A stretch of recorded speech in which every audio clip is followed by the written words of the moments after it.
that Flemish paintings in the Metropolitan Museum, your librarian called me yesterday, pointed out that this is lacking in your library, and that students, she claimed, were clamoring after it, or some specimen of writing. So I brought one down for the library, and now you can read about Rubens in the Met. Yeah, I want a little appreciation for that. I was a little worried about this lecture because it's sort of art historical and social context and so on, and this is perhaps not what you routinely talk about. I'm actually very interested in the issues that you do talk about. I'm working a lot on Vermeer lately, and in early 2001 we have an exhibition which I've planned since '92 called Vermeer and the Delft School. And if anyone raises issues of perception in relation to painting and so on, Vermeer does. I also have a couple of unexpected slides with me that I just want to show you quickly because I imagined I had some point about them. Notice I'm giving a lecture like studio people do, which sort of rambles from one thought to another. And I promise I'll get away from that mode in just a minute. But if we could turn on the slide projectors. And I have to remember where these were. Yeah, there's one. I had some, actually I'll back up first, some interesting point to make about the nature of Rubens' life and work as opposed to a contemporary artist in New York. You, for example, or a friend of mine, Roz Diamond, who's sitting in the front row here, and she'll be the lady in dark that you don't recognize at the drinks party afterward. And this is a large Cibachrome transparency, I guess it's about 6 feet wide, on a light wall. And my point about this was that we today value so much technical innovation, or any kind of innovation in the history of art. And of course, artists largely progress through doing something new and being seen in public through museums, through galleries, through thesis exhibitions, whatever, all of which was impossible for Rubens and artists of his day. There was no Whitney annual for Rubens or anything like that, and he had to think constantly in terms of sales, and not in terms so much of innovation, although he was a great innovator. But if he thought very much in terms of innovation, of course, or personal expression, or many of the pressing artistic issues of the 20th century, he would just move right ahead of his public, and no one would understand him or even appreciate him. What is the name of this thing, Roz? Washington Pig. Washington Pig. It's got all sorts of subversive remarks about the government. And let's see. That somehow is our last slide, so we don't want that one. Oh, and here's her husband, James, who's sitting next to her as Manet's Olympia. He has his clothes on in this case. James is not shy. Put up your hand, James. So that, yeah, okay. Ladies, if you want to meet this man after the lecture. Okay, we'll turn to Rubens, who's also known for nudes, although generally female and overweight, and James is not a pound overweight. Stress that. This lecture, in effect, is a kind of defense of Rubens, and he's been a tough sell in America for a long time, which in the previous centuries reserved a special nausea for painters who served kings and the Catholic Church. We actually get this attitude, well, partly from ourselves, but also from rather left-leaning Europeans of the 19th century. Thoré Berger, the French critic who adopted the pseudonym Berger, which means citizen, so it was a leftist thing to do. He was the discoverer of Vermeer and, of course, a great admirer of Dutch painting and art critic in Paris of the 1860s and 70s. He described Catholicism, monarchism, and capitalism as three forms of servitude. And he identified Rubens specifically with these three forms: the Catholics, the monarchs, and I guess Rubens himself was a capitalist. And he adds, Rubens belongs with the defeated and the slaves, Rembrandt with the victors and the free. The free, independent nation of the United Netherlands, the Holland in the 17th century, was used constantly in America in the 19th century as a metaphor for our own independence from England. Of course, Holland broke away from Catholic Spain. A bit earlier, Ruskin in England, around 1850, a writer who had a great influence in the United States, described Rubens as, quote, a courtly phrased animal without any clearly perceptible traces of a soul, unquote. Now, courtly phrased is a rather telling choice of words. You know, Americans have never liked smoothies. This was even more true in the 19th century. Elbert Hubbard, the dimwit writer of a book entitled Little Journeys to the Homes of Eminent Painters, written and published right here in New York, 1899, reports that Rubens was so sophisticated, so smooth, that he taught members of the Spanish court how to roll cigarettes while engaged in conversation. Never mind that tobacco hadn't been imported into Europe yet, but he knew this about Rubens, and you know, this was this sort of characterization as a riverboat gambler seemed to fit his idea of Rubens. Well, it's true that Rubens was a smooth-talking diplomat. He attempted to negotiate peace treaties in London, Paris, Madrid, The Hague, using either the native language or some international language, such as French or Latin. And much of his career was as a propagandist, a kind of advertising agency with his large studio for very big corporations, one of them being, of course, the Catholic Church. This is the great Miracles of Francis Xavier, now in Vienna, but painted for the Jesuit high altar in Antwerp in about 1618, showing the missionary priest Francis Xavier with figures from around the world, since he traveled quite a bit, pressing people into his own religious fold, and idols falling under the pressure of angels in the background. And of course, the other great corporation Rubens worked for was the Spanish or Habsburg monarchy. This is Philip IV, victorious on a horse with appropriate victory figures above. Actually, a studio of Rubens' picture, a copy after a Rubens by a member of his own shop, in the Uffizi, Florence, which was sent from Madrid to Florence as a model for a giant equestrian statue by Pietro Tacca, a great pupil of Giovanni Bologna in Florence. Almost every painter in Europe in the 17th century had great esteem of Rubens and wanted his kind of success. And our own model of a nonconformist painter, and this is based on 19th century legends about the man, Rembrandt.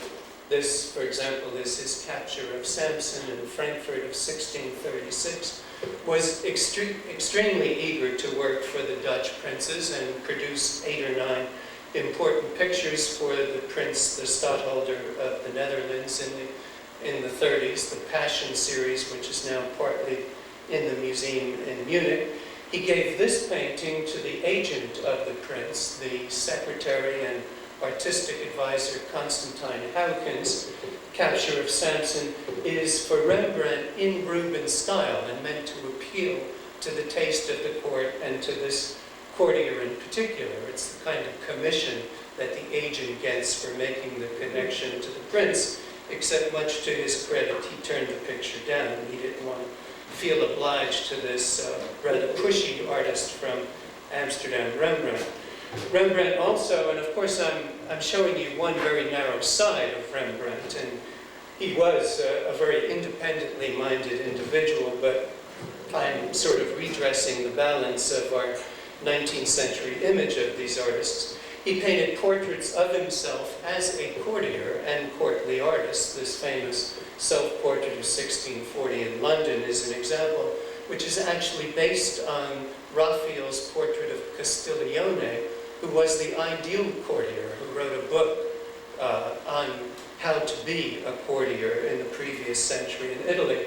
Rembrandt also took up, at least in his portraits, the wearing of gold chains, This is not actually a Rembrandt in the Wallace Collection, London, but a work by one of his pupils, which one is unclear, but it makes the point well enough.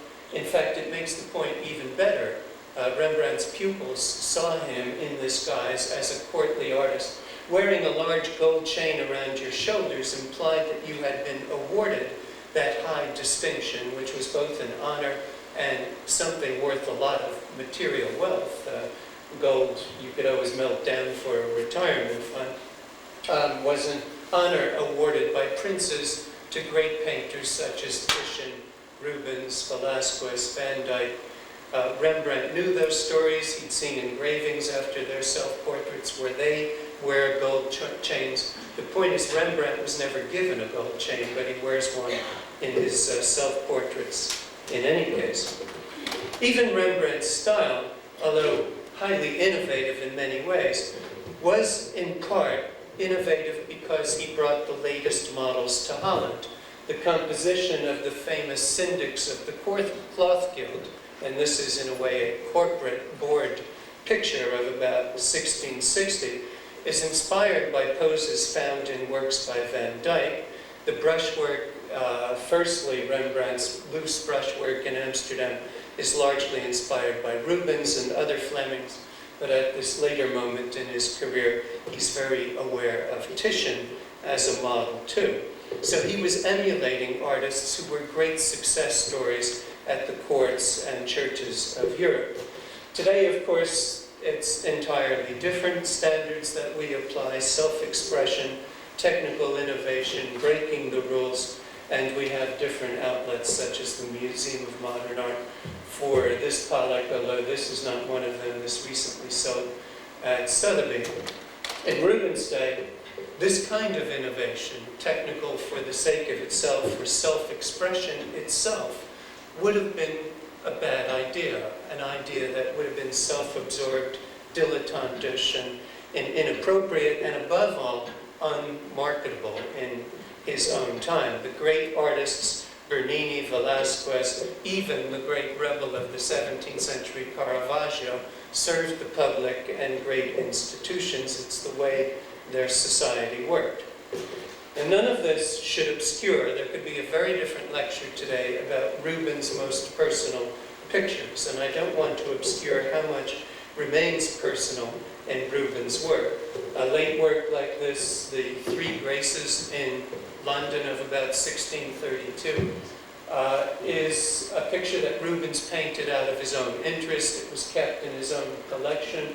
The female figures, particularly Venus in the center of the three women, are modeled on his own second wife, Helena Formant.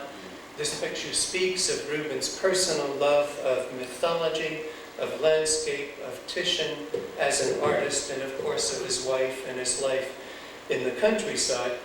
So he very frequently, in his later years at least, broke away from the great institutions that he served earlier on, and much of Rubens' achievement grows out of his personal experience as an artist and his preferences as an individual personality. You also have to say for Rubens that he worked damn hard. This is how he looked in the year before he died at the age of 62. Detail of that Vienna self-portrait of 1639. Tonight's subject is a little different. I want to pursue, in a sense, the question of Rubens' conformity, to give it a dirty word, or service to great patrons. But I'm doing this in something of a novel way. I want to ask, to what effect Rubens' patrons, or the kind of patrons he worked for, what effect that had on his style. Normally you get stylistic development sketched in terms of an artist's sources and other artists. Rubens went to Rome, he liked Caravaggio, he liked the Carracci, then he goes to Antwerp. Their tastes there are a little different. He admires another artist. You know how art history usually works in that respect. Sometimes patrons are stressed, but I've never read this for Rubens except in an obscure article of my own that was published last year in a place called Penn State Studies in the History of Art. And I think it's something neglected that the evolution of Rubens' style, he goes through sudden shifts in his career, and it seems to depend in part on who he's working for. He adjusts to their taste, and this factor has been somewhat neglected. In another way, this lecture is a bit old-fashioned because it's about stylistic development and it's formalist in that sense. But you know that today it's much more common to talk about social context, semiotics, literary theory, reception theory, Freudian interpretation, whatever pops into one's mind, irrespective of what Rubens' contemporaries would have made of it.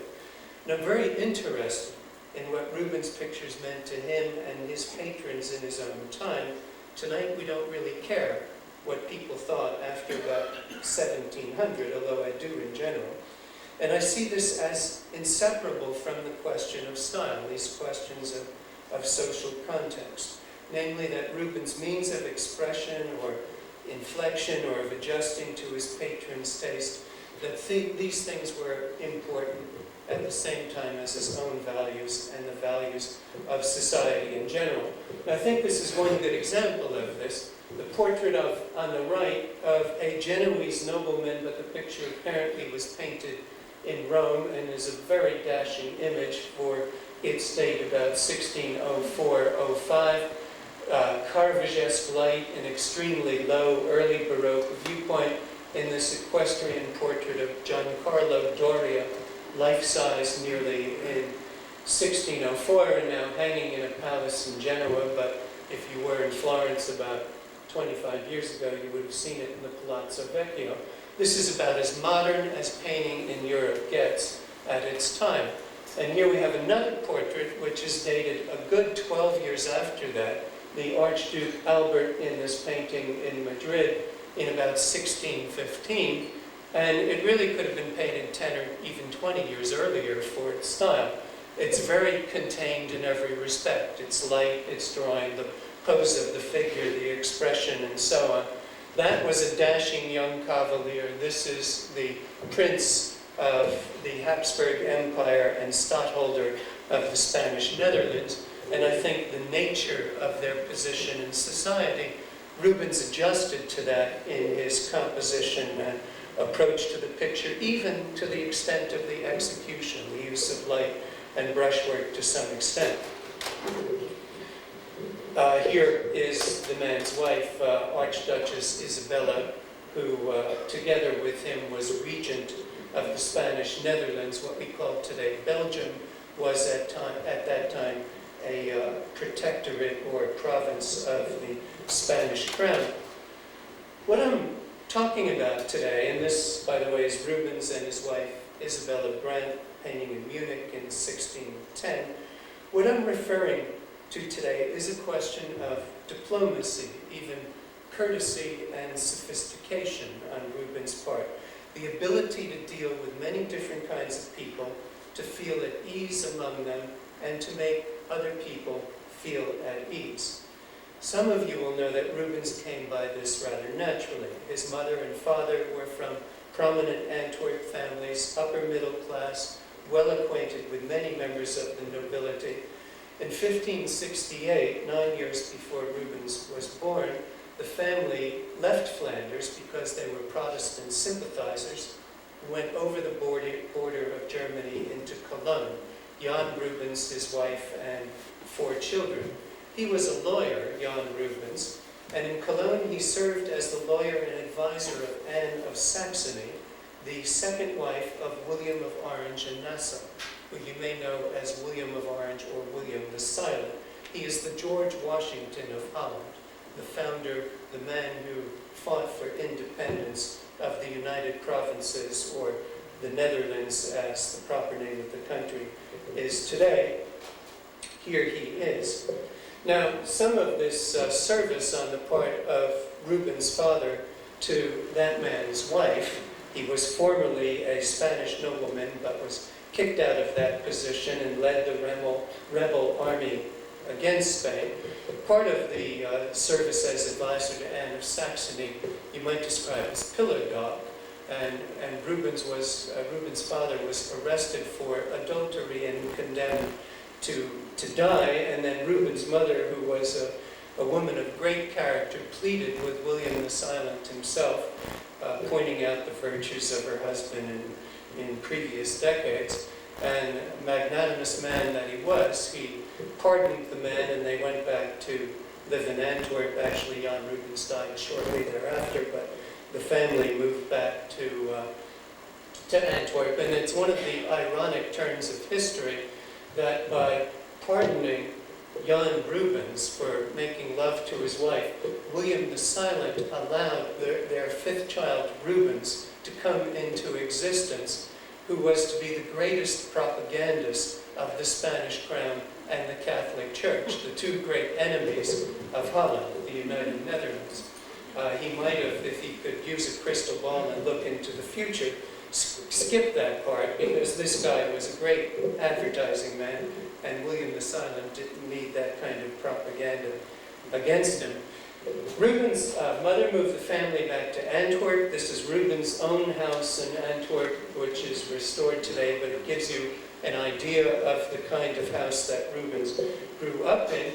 And Rubens' mother placed the young Rubens, when he was about age 10, in service as a page to a widowed countess at the court, the Spanish court in Brussels, where, and this gives you a slice of that life, in his mid-teens, Rubens acquired the foundation of his extraordinary social polish, his sense of diplomacy, his modern languages.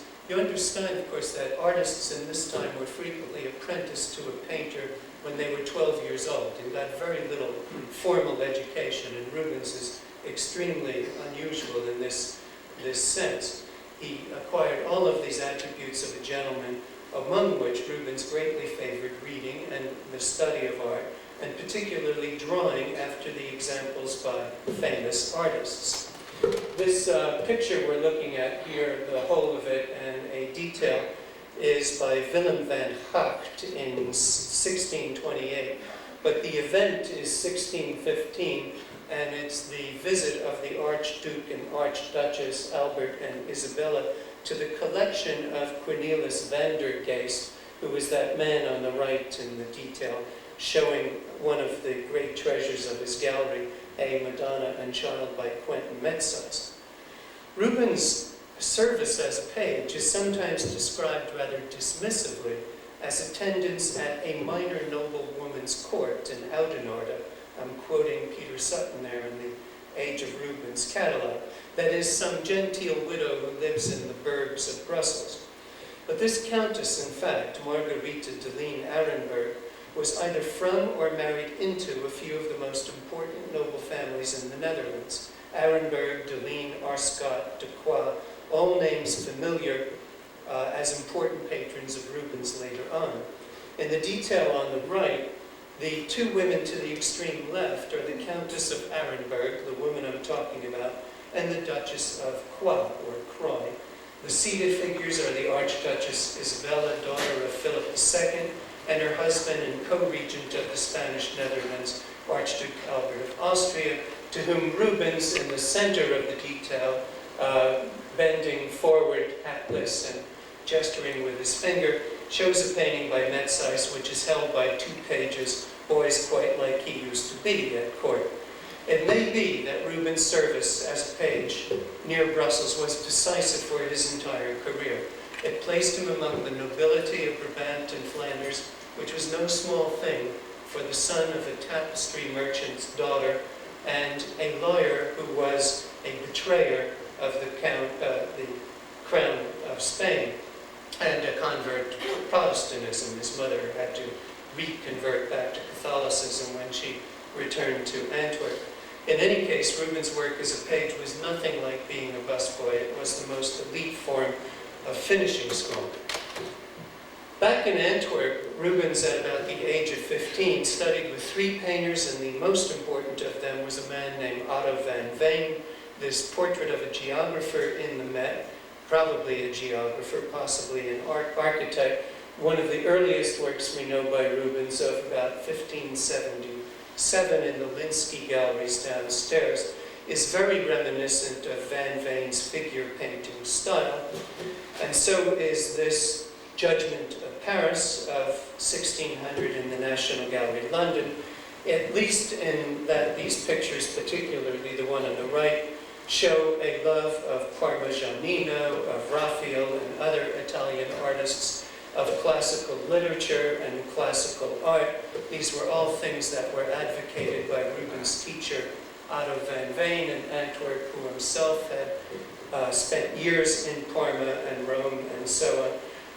The figure of Hercules, or rather of Paris, he looks like Hercules, awarding the golden apple to Venus, who's the most beautiful of the three goddesses, according to the mythological story of Ovid.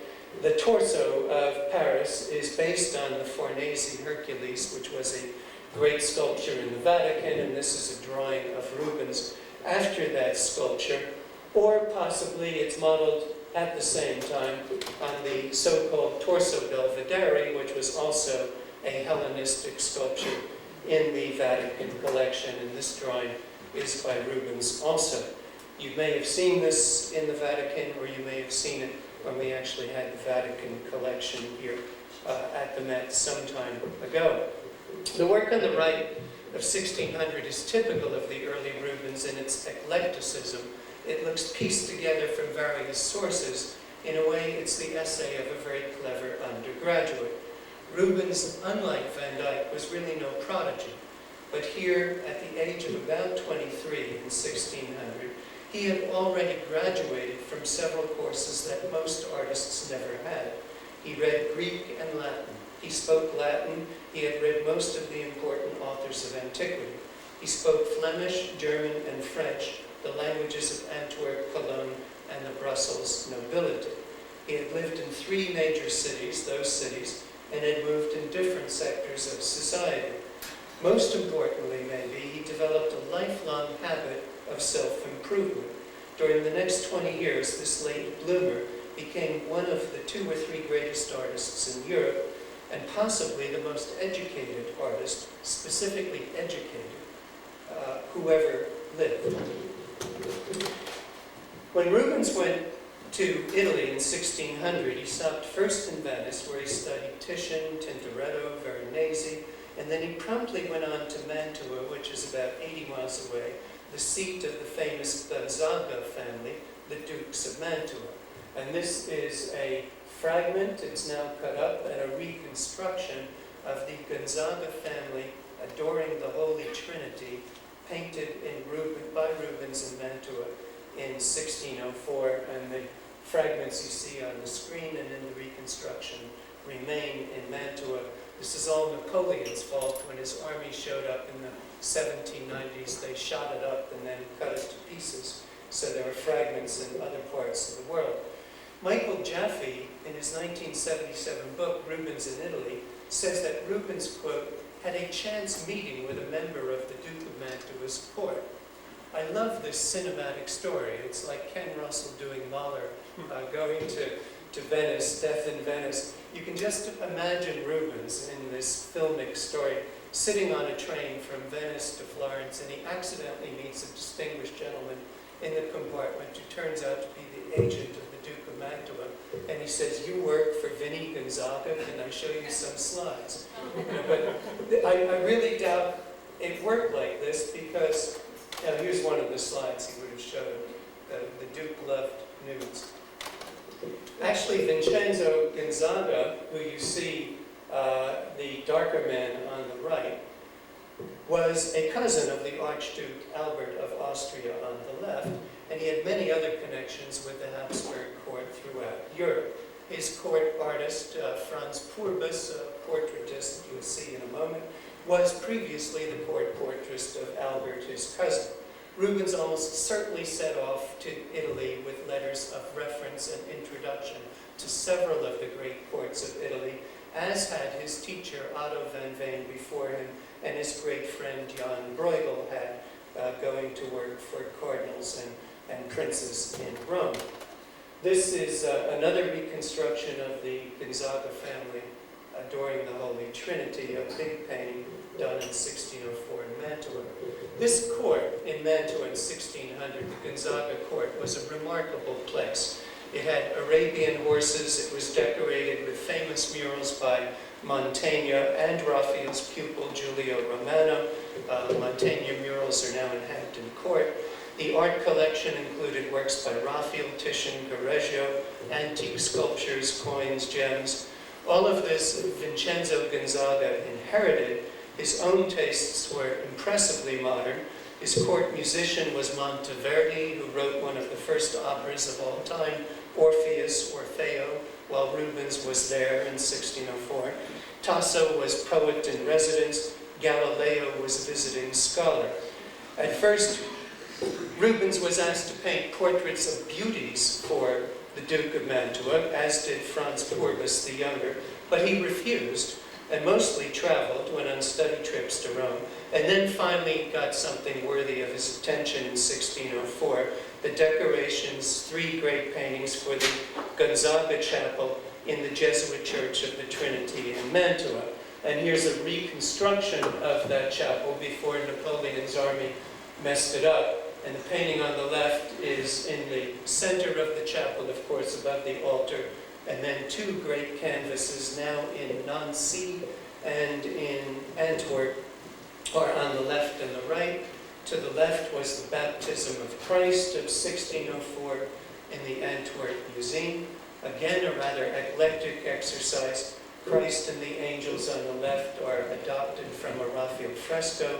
John the Baptist in the center is after, again, the Farnese Hercules. The bathers depend on Michelangelo's famous cartoon of bathers in the Palazzo Vecchio in Florence.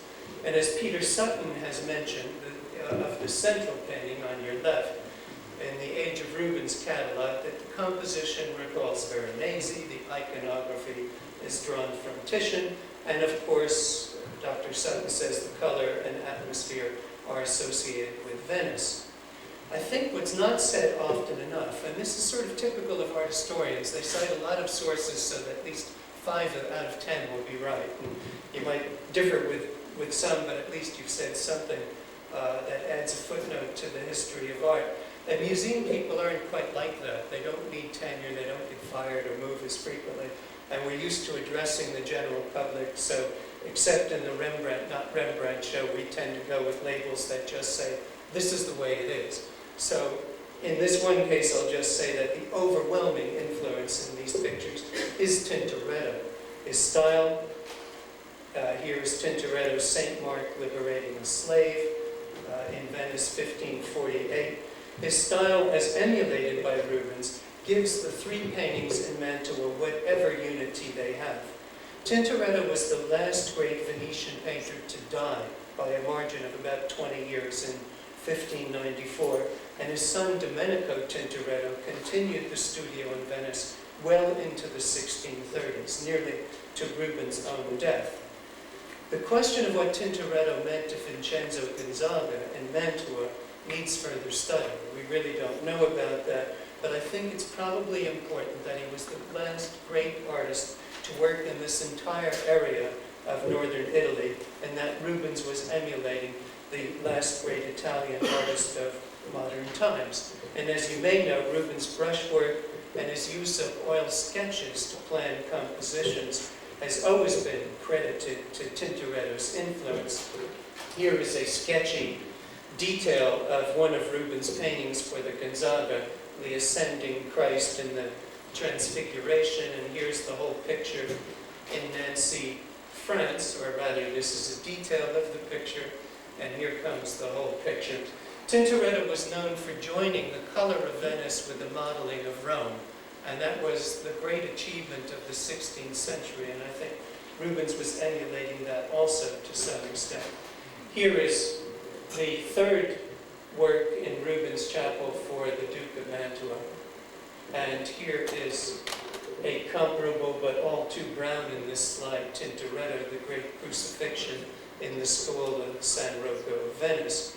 I think the visionary quality, the flashing light, the dramatic staging, this centralized hypnotic image, I mean in our own time this would be by Salvador Dali creating a sense of surrealist vision. And this is unexpected at this moment in Rubens' career, and I think he gets it largely out of the stage setting of Tintoretto. I also wonder, in this connection, where Rubens got this style when he went off to Spain in 1603. 1 year before the Gonzaga chapel, he went on a mission on behalf of the Duke of Mantua, a diplomatic mission to Spain, and he brought a few Italian pictures. The only painting of any importance that Rubens did on this trip himself, he did for the real power behind the throne in Spain, and that was the Prime Minister, the Duke of Lerma, seen in this equestrian portrait of 1603, and it's still in Madrid, in the Prado. It is often said that this painting reflects Rubens' admiration for the last great equestrian portrait done for the Spanish, and that was Titian's equestrian portrait of Charles V in 1548, which was in a Spanish palace at the time, the Alcazar. In fact, we don't even know if Rubens saw it in 1603, and I really don't see much of a resemblance in composition or style. The composition, in fact, is based on a Venetian woodcut, which represents Charles V, published in Venice in 1567, but the color and brushwork in that work on the right, the Duke of Lerma. It is Venetian, perhaps, but it's not Titian. Again, I think it's Tintoretto. And the connection in Spain with Tintoretto was very much reinforced by an artist. They didn't know much about Tintoretto in Spain in 1603, but they knew his greatest pupil very well, who had been working there for 10 or 15 years, and that, of course, was El Greco, who was originally from Greece, trained in Venice under Tintoretto, and then made his great career for the Spanish crown. This is a detail of one of his most important pictures in Spain, the martyrdom of Saint Maurice and the Theban Legion, which hangs in the Escorial Chapel and was painted in 1582 and was made for its present location at the great palace of the Escorial, which you may know has an enormous church right in the middle of it. Now, Rubens' style in the Gonzaga Trinity, I think, is more realistic than El Greco, closer to Venice. But it's really not much like Titian, and it's certainly, I think, not very Roman or Florentine, and it may be that Rubens was consciously adjusting to the last great court painter who had worked for the court of Spain, El Greco, and before him, the most eminent artist in northern Italy, Tintoretto.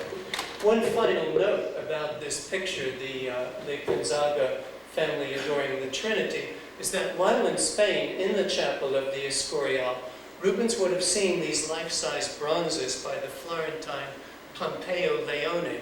These are life-size figures on the side wall of the chapel, and they are actually looking towards the El Greco painting, which is on the high altar and, of course, on the cross of that altar.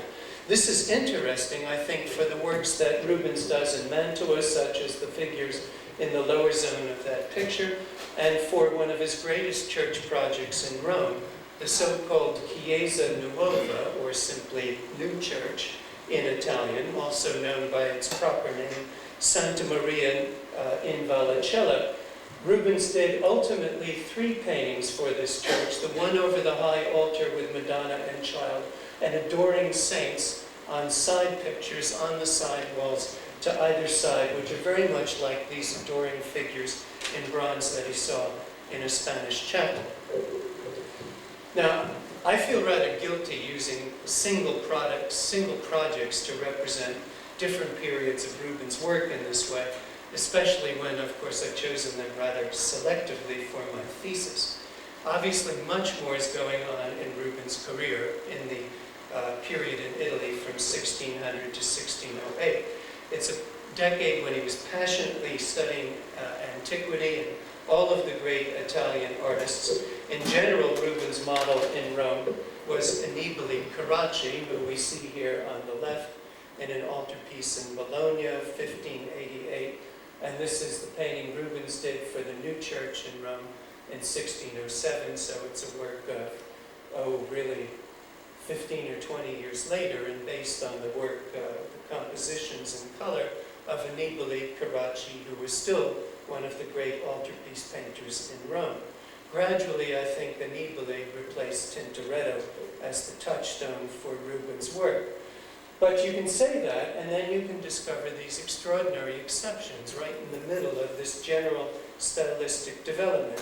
For example, in the middle of this, we get Rubens' studies after Leonardo, after, for example, this drawing by Rubens of Leonardo's Battle of Anghiari, which dates about 1510, and Rubens' drawing is about 1605, and this amazing St. George and the Dragon by Rubens in the Prado of 1606. Enormous canvas, about 8 feet high, vivid, loose brushwork and intense color, and I don't have to explain the composition to you. It's a wild fur fight compared to some of the other pictures that Rubens was doing at the time, and very much inspired by Leonardo da Vinci's battle scenes and hunts and so on.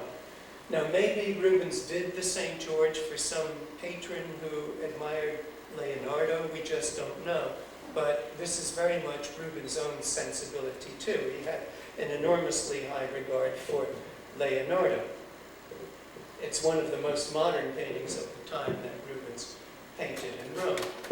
So was Rubens' altarpiece for the Chiesa Nuova. Now, the one I showed you before in the chapel was the second version for that church, for the new church, Santa Maria in Vallicella in Rome. The first thing Rubens painted was the picture on the right, St. Gregory and other saints adoring the Virgin and Child, represented in a niche like a vision in this painting, which is now in Grenoble, France, because Napoleon stole this one too. Stole it actually from Antwerp, where Rubens brought it back, because the Holy Fathers of the Chiesa Nuova rejected this 16-foot canvas when Rubens painted it in 1607. And on your left is an oil sketch for the picture, a 4-foot canvas that Rubens did as a suggestion to the patron of how the final canvas would look. This commission for the Oratorian order in Rome was actually a gift of one of the highest cardinals at the Vatican, Cardinal Serra, who was prepared to pay a considerable amount towards the production of the picture. And typical of Rubens is they were uncomfortable, they hadn't really been familiar with Rubens, wanted some specimen of his work. Rubens doesn't just drag in a canvas from storage, but gives them a very clear idea of what the finished picture would look like. This too has stylistic sources in Roman painting. This is an altar by Agostino Carracci, the brother of Annibale Carracci, and in general Rubens is modeling himself on many great painters of the Roman past, the Carracci, Guido Reni, Domenichino, and so on. Rubens himself is one of the major players in Rome for painting altarpieces.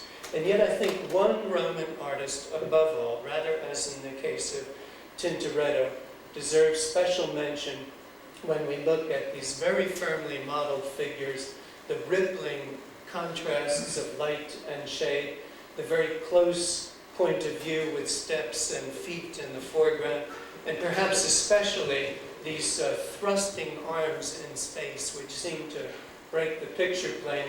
That's a detail made when the picture was dirty, by the way. It's got varnish on it, so it looks rather different than after Berlin cleaned this canvas on the left.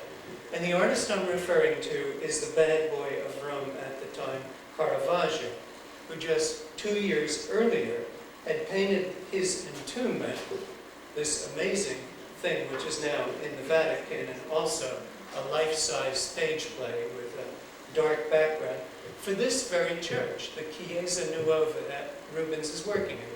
And I've oddly never read this in the literature. It seems like one of the most relevant things to say about Rubens' breakthrough altarpiece in Rome in 1607, that the last artist that this order employed was Caravaggio, and that he did this great altarpiece for that very church. And I think this was Caravaggio's style, was in good part Rubens' point of departure.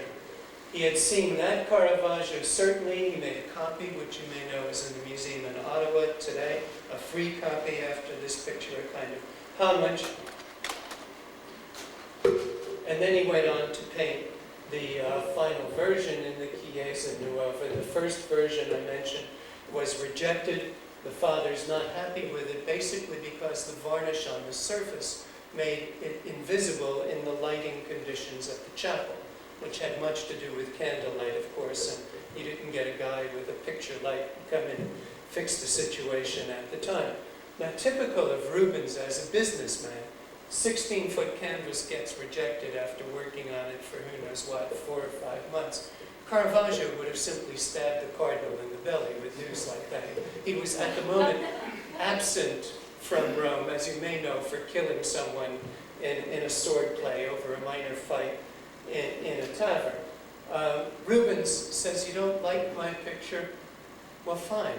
I agree with you. It's not right for the place. But I have 3 pictures at the same price that I'd like to give you, and they'll be ready shortly.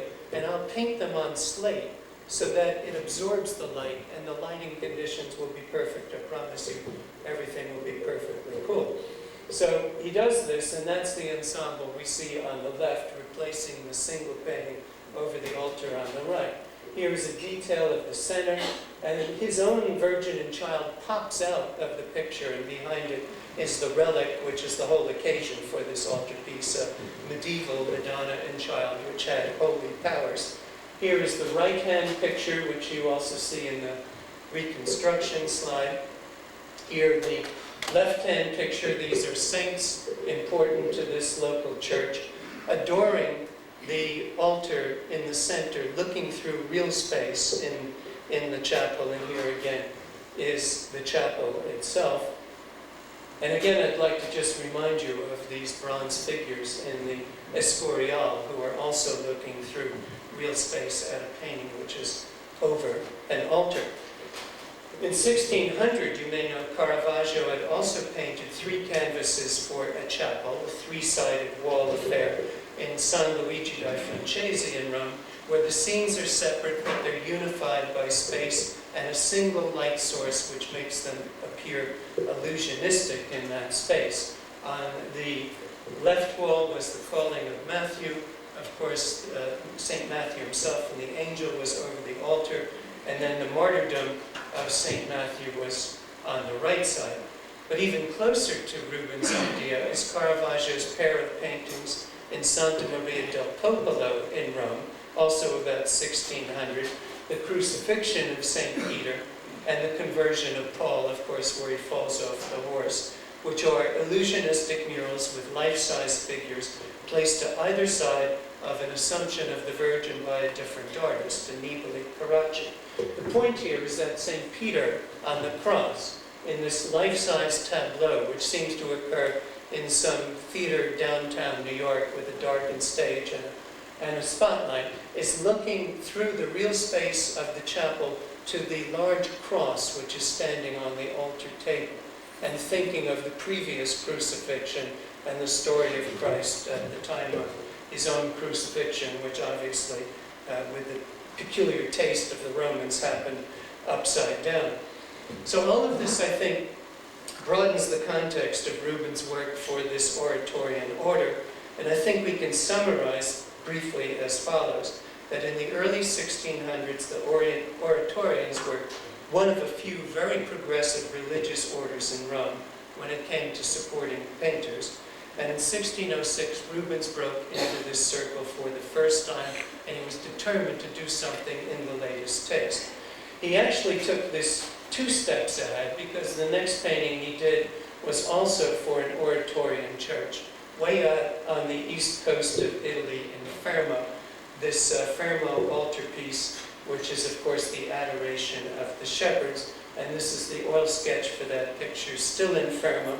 The oil sketch is in the Hermitage in St. Petersburg. The composition depends on Correggio, but just about everything else, I think, the light, the realism, the space, is very much based on the touchstone of Caravaggio, the previous artist to work for the Oratorian Church of the Chiesa Nuova. Now you may ask, is this all true? Is maybe Rubens just going according to the current fashions in Rome, looking at different artists' own taste is shifting? Well, I just ask you to look at this. At the very same time Rubens is working for the Oratorians and doing the, for example, the St. George with the dragon, he paints this picture in Genoa and several portraits like it. This is the Marchesa Doria, a full-length picture later cut down of 1606, and of course in our own National Gallery in Washington. I think it's completely different in style, given that they're both early Baroque pictures. It was painted in Genoa, a more conservative North Italian port, where noble families had been accustomed for a long time to works in a style like this. In fact, by the predecessor of Rubens at the port of Mantua, also worked in Genoa, Franz Porpus the Younger. We see him here in a painting of about 1590 of the Archduchess Eleanor. So Rubens is again responding to local taste in the very same year that he's working for some of the leading religious orders in Rome.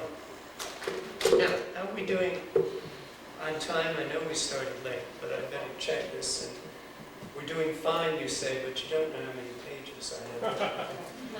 I will ad-lib a bunch, though, for the sake of time. And I have a lot of slides to show you, and I know what I want to say, so I'll depart from my text a little bit. You probably know that in 1608, Rubens goes back to Antwerp because he hears his mother is dying, and he's tired of this Duke of Mantua obligation. So he writes a long letter to the Duke saying, I'm terribly sorry, I gotta go see my dying mother, and I'll stop back as soon as I can, mounting my horse, Rubens. Literally says, ascendo a cavallo, and that's the end of Rubens. He never saw Italy, or sadly his mother again. She died before Rubens even left Rome. In Antwerp, which of course is where Rubens came from, this is a crucial period for Rubens' career, and the change of style that occurs in Antwerp is pretty much familiar to any of you who have had an undergraduate course in the history of art. The point is often made that in Antwerp, Rubens worked for private patrons, not the church and the court, but private individuals paid for the great altarpieces that went into the churches in Antwerp.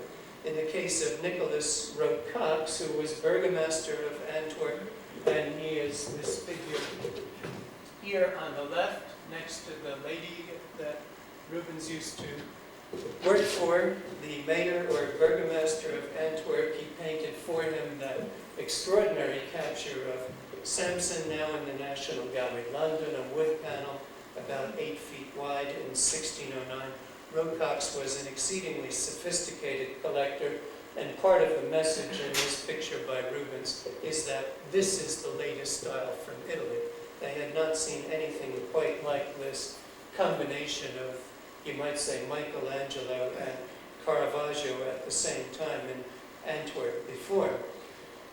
Rocox was actually a generation older than Rubens, but he immediately adopted him as an artistic protege, and I think that's partly because he had earlier employed Rubens' teacher, Otto van Veen, and he shared Van Veen's interest in everything Italian and antique. He also commissioned from the earliest great painter of Antwerp, the earlier one, to Rubens. In between Van Veen and him, an artist named Abraham Janssen was the greatest hit in the period from about 1600 to Rubens' arrival in 1609. And a painting very similar to this is our own Christ with Angels by Abraham Janssen around 1610, was commissioned by Rocox for the town hall, his own town hall, since he was mayor in Antwerp in 1610. And at the same time, he commissioned for Rubens this spectacular large canvas, The Adoration of the Kings, 1609, now in Madrid in the Prado. And actually, only this much of the picture, the lower left 2/3, was painted in 1609, and then Rubens expanded the canvas, sewing on extra pieces when he made his trip to Spain in 1628. the separation of 20 years of work here. Here, a detail of the capture of Samson. The style of this, and this is a simple point, I'll reduce a lot of verbiage to a rather simple point here.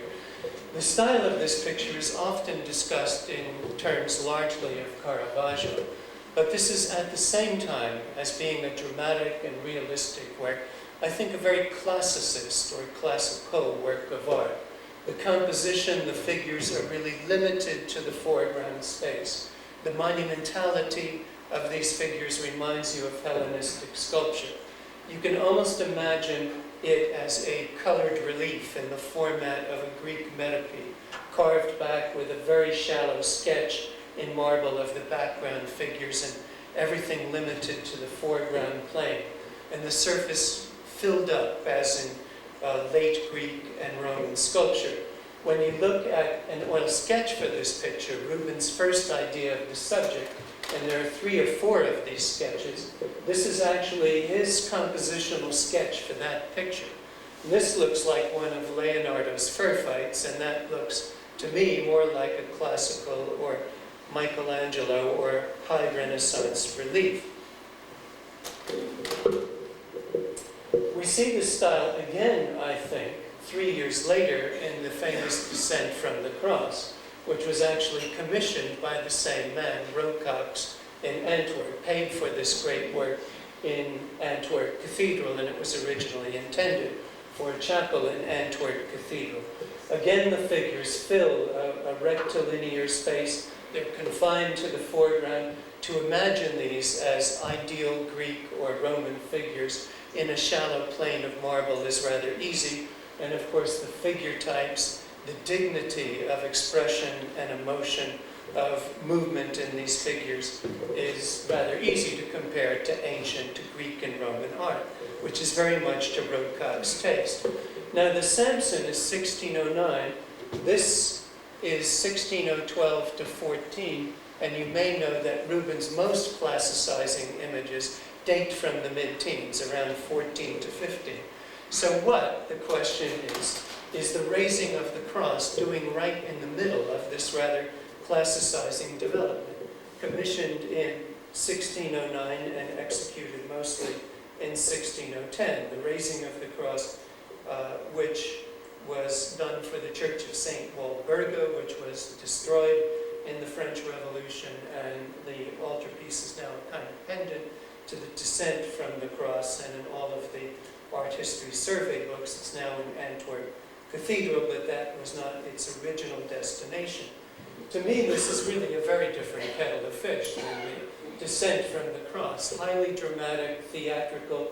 It's true that the figure of Christ is somewhat idealized, and in fact probably based on the Laocoon, a late Hellenistic sculpture which was in the Vatican in Rome, and there is a sense of dignity, of restraint in at least the expression of Christ and certainly the heroic modeling of his figures. But compared to the Samson and compared to the Descent from the Cross, this seems to me very dramatic theater in the spirit of the most Baroque images of Rome. And if you look at some of the details, the furious action in the trenches, the hard labor of raising the cross, and all of this looks much more three-dimensional and realistic when you see it on this great piece of 12-foot wood in Antwerp Cathedral. Here, another detail, an example also of Rubens' life sketch. He would use these classical models for figures, and then he would say, "Hey Joe," in the studio, "get over there and pose in the stance of the Laocoon," or something like that, and do a life drawing after a model, one of his assistants, to move his artistic source closer to a realistic sense of anatomy and light and shade and so on. This slide's a rather good example of that. Detail of the horse, which obviously is not in the center panel, but on the right panel of this great triptych. And you'll notice the triptych here is not divided into 3 different scenes, which was the convention for 500 years, as you know from our show Van Eyck to Bruegel, but it's really one continuous scene, a kind of cinerama screen spread over the entire width of the 3 wood panels. Here's a detail of the left wing, crying babies and bulging bosoms in the crowd, and a detail of the right wing with the figures in the background.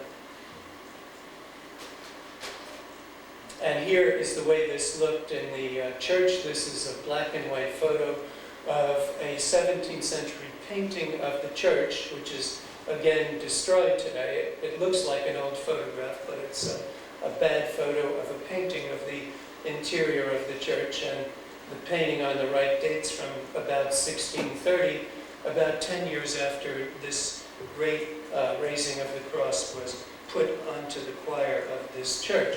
And this, I think, expresses very well how this picture was meant to be seen.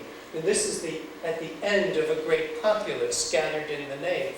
And they're looking at this thing in the distance, raised above the choir, with a priest below it. And it really is like a movie screen in an indoor theater, and is meant to be addressed not to one particular patron, like the capture of Samson in the privacy of Rokox's whole living room, but the Sturm and Drang, the light, shade, action, etc.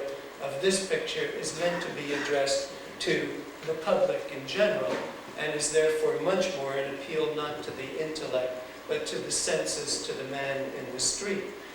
Also, the patron of this picture, the man who paid for it, was a very different figure than Nicholas Rokox. He was Cornelis van der Geest, who was a student of this church, who knew that the raised choir of this church not only was necessitated by a street on the outside of the choir, but was meant as a metaphor to Calvary, the hill on which Christ was crucified.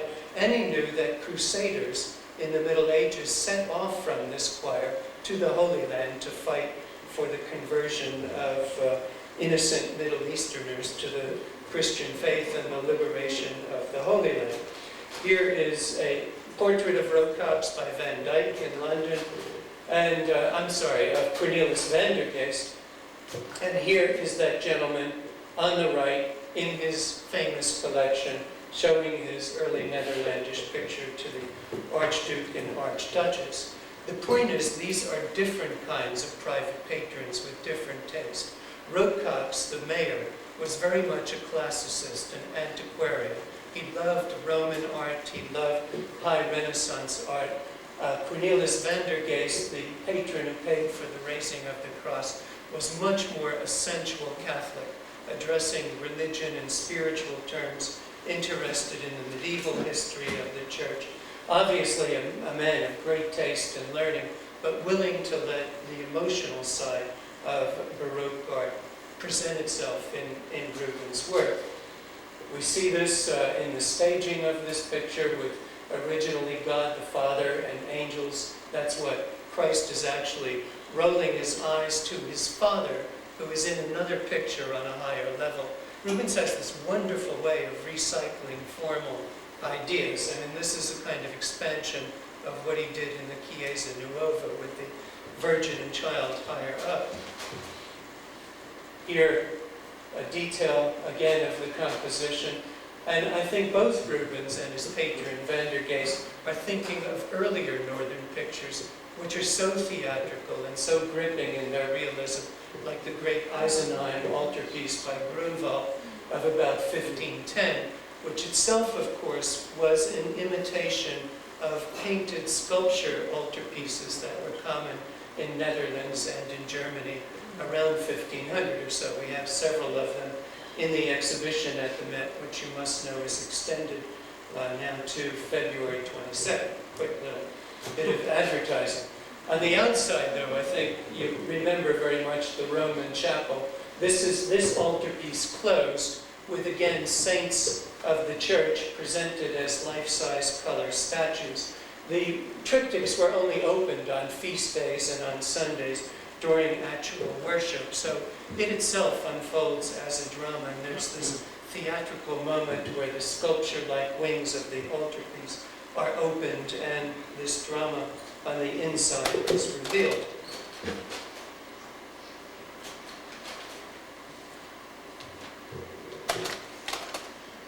Are there any questions about this before I go on to another point? Did Rembrandt have any influence on Rubens at this point? No, it goes the other way, as you may know. Rembrandt was born in 1606. Rubens is a rather old guy by that time. He's born in 1577. So when Rembrandt's born, Rubens is already 30-something. And what happens, what you're perhaps remembering, is that when Rembrandt goes to the big city of Amsterdam from his more provincial Leiden, he becomes aware of some paintings by Rubens, and especially of engravings after paintings by Rubens. And this was another aspect of Rubens' genius as a businessman. He had 700 engravings made under his control in his lifetime after his own compositions. And this was a way of reproducing works and gaining other patrons. It was his way of handing out the plastic sheets with slides. So Rembrandt became aware, and of course you picked the most appropriate picture because it was an engraving of the Descent from the Cross by Rubens that Rembrandt saw in 1633 in Amsterdam, and his own Descent from the Cross was loosely based on that, but again for very different patrons. Yes, ma'am? From the photo of the church, the raising of the cross was on the high altar at that time? Yeah. Because where the Assumption is now, and No, that's a different church. Let me see if we can just get it back for a second. I mean, it wasn't in the same church it's in now? No. Oh, it was? No, and it's, you know, I mean, I've learned this over and over again, and it's hard to remember. But today you go to Antwerp and you walk in the church, and these two great altarpieces, which you already know from Jansen's History of Art and the story of Rubens' style, are hanging on two great pillars right in the crossing of this great church. The one Descent from the Cross was made for a side chapel off the choir of Antwerp Cathedral, where you see it today. But it was made for the Guild of Crossbowmen in a side chapel of that church. Over the high altar was an Assumption of the Virgin by Rubens, painted at a slightly later date. The raising of the cross was painted for a different church in Antwerp entirely, which is now destroyed, which has been destroyed for 200 years.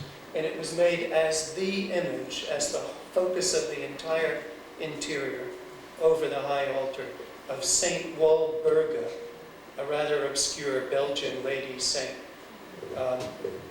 in 1609 or so. So they were not meant to be together? No, they were never meant to be seen together, although of course the one commission certainly inspired the other. But in the context of today's spiel, what's extraordinary is that this exceedingly Baroque work of the raising of the cross happens in the middle of a consistently more classical tendency in Rubens' work. That classicism that you will maybe see in a few more pictures, but you certainly see it in the Descent from the Cross. See if we can get that back. And I'm going to get way off my slides here, but that's okay. Here it is. And this is I think, a much more restrained and, in a sense, high Renaissance picture on the left. If you think of what's happening here, lowering a dead body off a cross to some people on the ground, this could be done in a lot more dramatic and Grunwaldian realistic terms. But it's an extremely graceful S-curve, and the body of Christ as a type is somewhat like a Greek hero. And all of the movement of the figures is rhythmic and pressed up into the immediate foreground. When I say classical, of course, I don't mean it literally looks like a Greek or Roman antiquity, but it adopts those values of grace, restraint, order, harmony, of idealized figures, and then the classical architecture in the separate scenes, which frames the main scene and the restraint of action in those compositions, and the intellectualism of it all. The entire theme here is the bearing of Christ, and you literally, this is the altar, the patron saint of the crossbow men in this chapel was Saint Christopher. Rubens plays on this idea. In original Greek, Christophoro means Christ bearing. And he plays on this idea, a translation, a typical intellectual of the times, intellectual gesture of the time, so that in each scene, Christ is being born quite as Christ is being born by the patrons who paid for this picture. Now, if I can find the outside of it, well, there it is. This triptych closed shows St. Christopher bearing Christ, with a hermit saint revealing them in a spotlight to the other side. And this is rather like the patron in their financial and religious support of Christ. On the inside, the pregnant virgin in the Visitation is bearing Christ. Christ is being born by his companions. Christ is being presented as a baby in the temple. And this intellectual conceit is very different than the emotionalism of the raising of the cross. And I think another example of working for these more Roman-minded or intellectual patrons in Antwerp, and then when appropriate, when a different kind of patron, Cornelis van der Geest, who's a very religioso kind of personality, he breaks away from that entire scheme and does something much more theatrical. Well, if I could have just a few more minutes of your time and sort of trace where I'm supposed to be in my lecture, I don't want to give you the impression that Rocox or a circle of friends around Rocox was completely responsible for any classical tendencies in Rubens as he moves to Antwerp, but there is this adjustment to local taste, which was more conservative and Renaissance than it was theatrically Baroque in Antwerp when Rubens moved back there. And here you see Rubens himself on the left. In that painting on the left was his brother Jan Rubens, who was that sounds wrong for some reason. Peter, I think it's Jan Rubens. Emily, do you know? What's his name? No, you don't? How's that possible? Okay. With the great classical scholar Justus Lipsius in the foreground, bust of Seneca in the background, another classical scholar, Jan Valver, in the right foreground. Rubens' younger brother was the librarian and archaeologist of the Vatican at this time. So he was a pretty highly placed antiquarian figure, and this taste is something that Rubens and his brother learned from this great scholar at the University of Louvain and also in Antwerp, Justus Lipsius, who wrote the complete works of Seneca, and this is the title page that Rubens designed for him in 1637, which again is in a sense an adjustment to a particular client.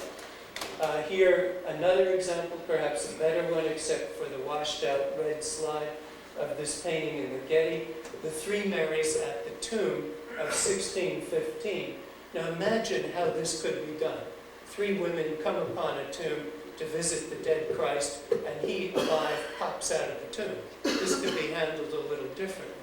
But Rubens here, because of the kind of classical-minded patron he's working for in Antwerp, really adopts the toga style and the relief manner of a Roman relief such as the Arapacis of 13 BC, that Augustan monument in Rome, and how different the figure types of the Marys, the Three Marys, could be. Then after this classical period in Antwerp, Rubens has pretty much filled every church and every living room that he could by 1615, and he starts thinking on an international scale. And it's at that moment that Rubens' style again becomes much more Baroque, as in our own Wolf and Fox Hunt, which was painted on speculation, an enormous picture, and it used to be at least a third larger, some 16 feet wide originally, and now it's cut down to about 12. Of course, this is in the Metropolitan Museum.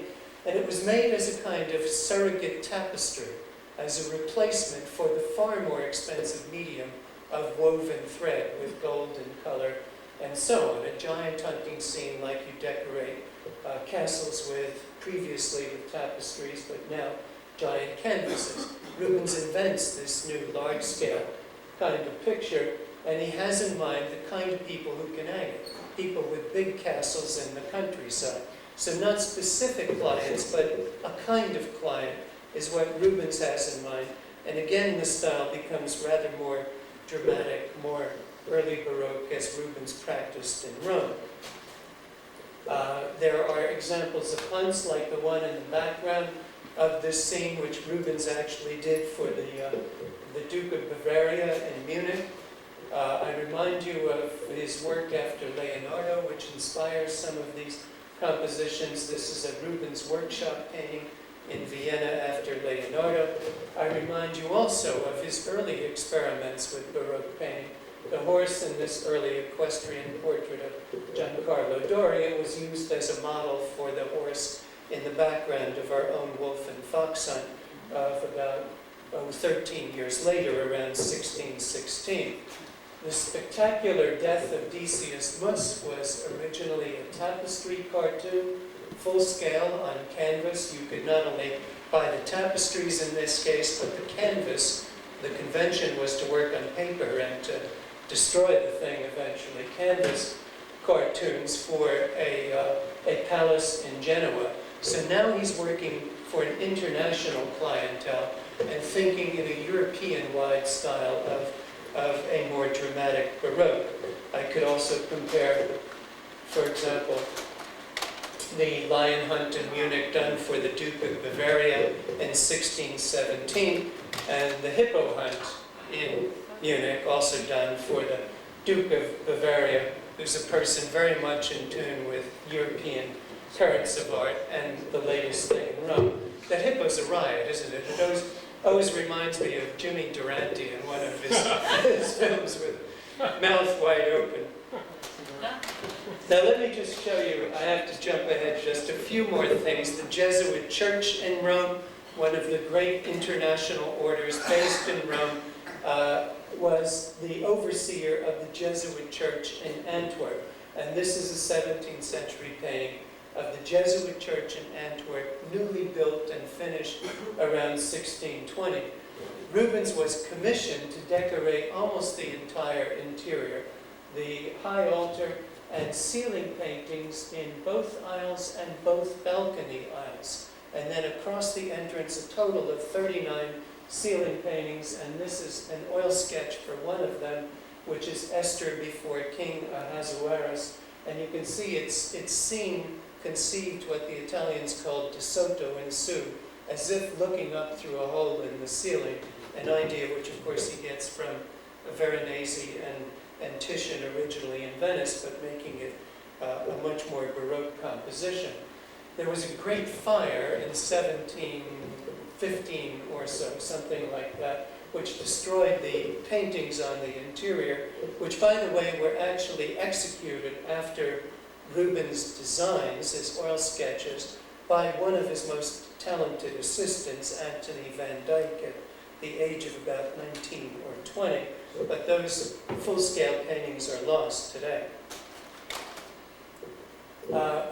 Here's the outside of the church, and let me just show you another picture of the later teens, and I want to show you this change in style as Rubens is now working for not just Antwerp patrons, but a more international, more European-minded audience. The picture that you may have seen in our great show, the masterworks from the Musée des Beaux-Arts Lille, Descent from the Cross on the right, which is today in the museum in Lille, which was done originally for the Church of the Recollects in Lille, which was a Flemish town in the 17th century and now is one of the northernmost cities of France. It was based directly on the Descent from the Cross of about 3 or 4 years earlier, but is really a very different picture. Of course, the composition was reversed, but the composition's otherwise rather similar. But here, instead of that graceful motion and idealized Christ type, Christ has a kind of broken back and hanging ungainly over John's shoulder, and the Virgin, now her face pressed directly against the wounds of her son. There's a much more emotional and theatrical approach, given that these are closely related compositions. Here, also Mary Magdalene, this emphasis on the Eucharist by means of having people go right up to the wounds in Christ and press their lips to the blood and so on. Similarly, in about, we just move on to another church in Lille, this ecstasy of Mary Magdalene, which was once thought by a great Rubens scholar in Antwerp of our day to date from the 1630s because it was so different from the altarpieces of the mid-teens. A document now proves that this was commissioned and delivered in 1617. That's how quickly Rubens could change style, and I think it was largely because the nature of the patron had changed. Not a certain kind of private patron in Antwerp, but a very spiritualized order of nuns in a different town, in the Flemish town of Lille. Here's a detail of this, which of course is about a visionary and in a way kind of erotic experience. It looks ahead almost 40 years in a way to Bernini's Ecstasy of St. Teresa. Similarly, at this time, the late teens, the great blow of the lance, or Christ on the cross. There was a time when the three figures on the lower right, John, Mary, and Mary Magdalene, were thought to be so unlike Rubens, so rhythmic and undulating and hysterical in their seeming emotion, at least the tremor in their bodies. You see it here, that they were attributed to the much more spiritual temperament, the painter Van Dyck. And I think it's just the other way around, that Van Dyck got this kind of spirituality from Rubens' style of the late teens. Rubens had shifted his work that much, and it was precisely at that moment that Van Dyck entered his studio. When he was working again for the Jesuit church in Antwerp, this is Rubens' altar in that church, the Miracles of Ignatius Loyola, which is now in Vienna. And here, a detail of the bottom, again a slightly over life-size figure. I think here you'll believe me, when he puts this kind of face in the footlights, he's going for emotion. And here are two Van Dycks, or rather one Van Dyck of exactly the same time, plus a detail, the betrayal of Christ in the Prado of about 1620, which I think picks up this spirituality in good part from Rubens' work of the later teens. What does he do next? Very briefly, in a minute, he goes off to work for Marie de Medici, who is an entirely different kind of person. She's not into that sort of picture. She's a conservative lady from Florence who is Queen Mother of France, married to, of course, the recently deceased Henry IV.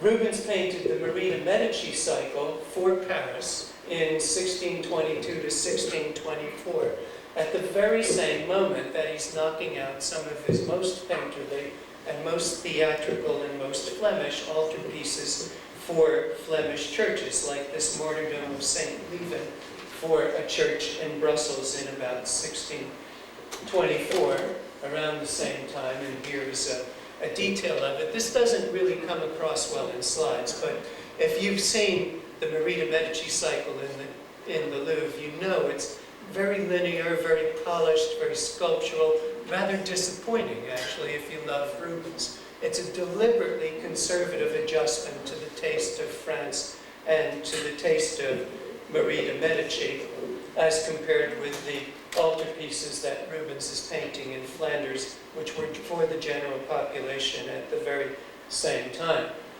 Finally, the last question I want to ask just in a moment is, what about that last decade of Rubens' work and his emulation of Titian in the 1630s? You probably know that Rubens goes to Madrid on a diplomatic mission in 1628, and the rest of his work is in part informed by Titian.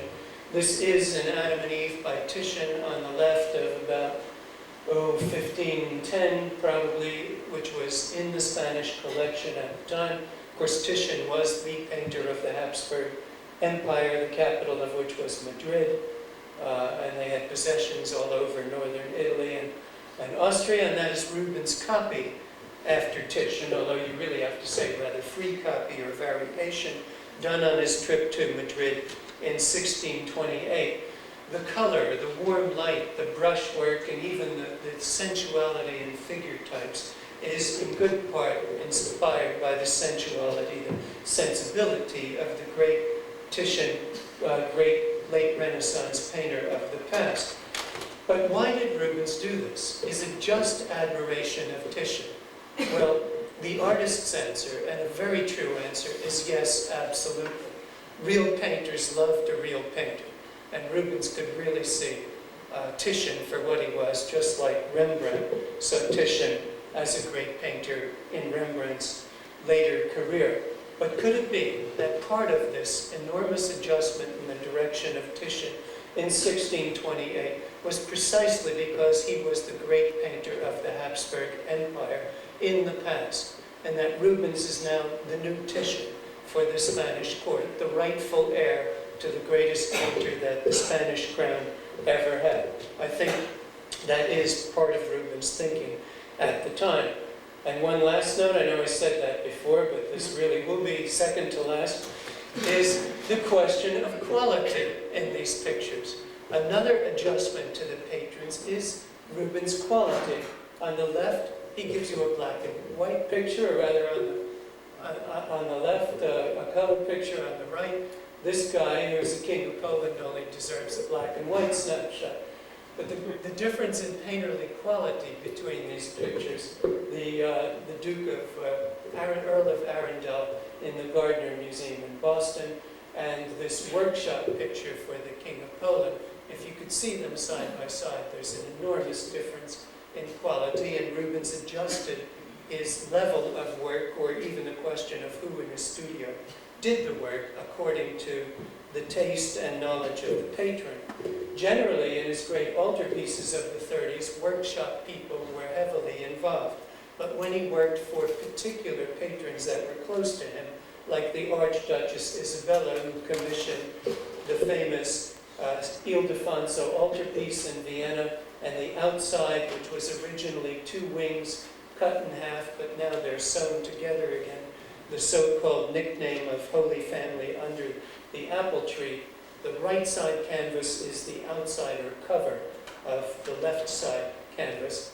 And these are fabulous pictures in their painting, their conception, everything about them when you stand before them in Vienna. And then truly, finally, there is the case of Rubens' most demanding patron of all, which was, of course, Rubens himself, which you see in this late great family portrait. Rubens, his second wife, Helena Formant, and son, Peter Paul, in probably the year before he died, 1639. And the last possible buyable landscape by Rubens, which is why we bought it in 1993, The Forest at Dawn. All of Rubens' late landscapes, and most of the 35 landscapes we know throughout his career, like the family portraits and a lot of the late mythologies, were done just out of the love of painting and the love of the subject for himself. Rubens was a man who did his best to satisfy everyone, especially the customer of the moment. But I really can think of few higher tributes than the conclusion that this extremely demanding artist was satisfied with himself. Thank you.